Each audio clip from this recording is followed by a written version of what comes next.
Le football moderne est rempli de talents précoces, de joueurs capables de faire basculer un match en une seule action.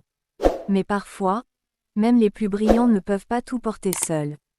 Après la défaite du FC Barcelona face à l'Atlético de Madrid, une déclaration forte vient relancer le débat autour de la gestion des jeunes talents. Cette fois, c'est Jürgen Klopp qui s'exprime, et ses mots sur Lamine Yamal ne passent pas inaperçus. Dès le début de son intervention, Jürgen Klopp pose un constat simple, presque brutal dans sa lucidité: lorsqu'un jeune joueur donne tout sur le terrain et que l'équipe perd malgré cela, il faut se poser les bonnes questions. Et ces questions ne concernent pas uniquement le joueur, mais l'ensemble du système qui l'entoure. Dans le football, aucune performance individuelle, aussi exceptionnelle soit-elle, ne peut compenser un déséquilibre collectif. Ce que souligne ici l'entraîneur allemand, c'est une réalité fondamentale du jeu. Le football reste avant tout un sport d'équipe. Et lorsque toute l'attention, toute la créativité, toute la responsabilité semble reposer sur les épaules d'un seul joueur, surtout aussi jeune, cela révèle un problème plus profond. Lamine Yamal n'est pas seulement un talent. Il est devenu, presque malgré lui, un point central, une solution constante dans un collectif qui peine parfois à répondre présent. Dans ses propos, Jürgen Klopp va encore plus loin. Il affirme que le club demande trop à ce jeune joueur, tout en lui offrant trop peu en retour. Une phrase lourde de sens, car elle ne critique pas seulement une performance ou un match, mais une gestion globale. Une manière de dire que le talent, aussi pur soit-il, a besoin d'un environnement solide pour s'exprimer pleinement. Dans le football de très haut niveau, la différence ne se fait pas uniquement sur la qualité individuelle. Elle se construit aussi autour des automatismes, de la cohésion, de la capacité d'un groupe à soutenir ses éléments clés.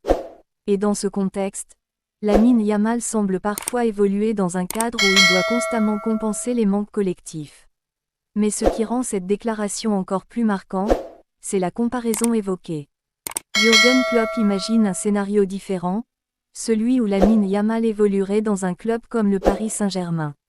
Une équipe réputée pour son intensité, sa qualité individuelle, et sa capacité à entourer ses talents avec d'autres joueurs de haut niveau. Selon lui, dans un tel environnement, le potentiel du jeune joueur pourrait atteindre un niveau encore plus impressionnant. Car il ne serait plus seul à porter la créativité ou l'impact offensif. Il serait soutenu, accompagné, intégré dans une dynamique collective capable de maximiser ses qualités. Cette projection soulève une question essentielle.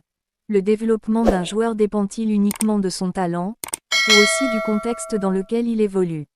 La réponse semble évidente, mais elle est souvent sous-estimée.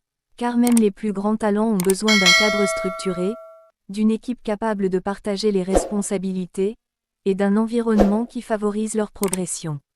Mais Jürgen Klopp ne s'arrête pas là. Il évoque une hypothèse encore plus forte, celle d'un départ.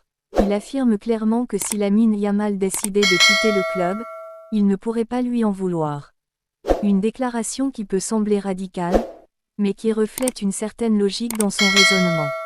Dans le football moderne, les joueurs cherchent non seulement à performer, mais aussi à évoluer dans des environnements qui valorisent leur potentiel.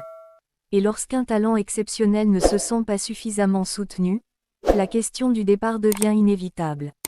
Non pas comme une fuite, mais comme une évolution naturelle vers un cadre plus adapté. Cependant, cette idée reste hypothétique. Lamine Yamal est encore jeune, en pleine construction, et profondément lié à l'identité du FC Barcelona. Un club historique, connu pour sa capacité à développer des talents et à construire des générations exceptionnelles. Mais justement, c'est cette histoire qui rend la situation actuelle encore plus intéressante. Le Barça a toujours été un club où le collectif prime, où les talents s'intègrent dans une philosophie de jeu claire, basée sur le mouvement, la technique et la solidarité. Si aujourd'hui un joueur semble isolé dans ce système, cela interroge sur l'évolution de cette identité. Les propos de Jürgen Klopp ne sont donc pas simplement une critique. Ils représentent une réflexion plus large sur le football actuel, sur la gestion des jeunes talents, et sur l'importance du collectif dans la réussite individuelle. Dans un monde où les attentes sont immédiates, où les jeunes joueurs sont rapidement propulsés au sommet, il devient essentiel de trouver un équilibre entre responsabilité et protection, entre exigence et accompagnement. Car au final, le véritable enjeu n'est pas seulement de révéler un talent, mais de le préserver, de le développer, et de lui permettre d'atteindre son plein potentiel sans brûler les étapes. Alors la question reste ouverte.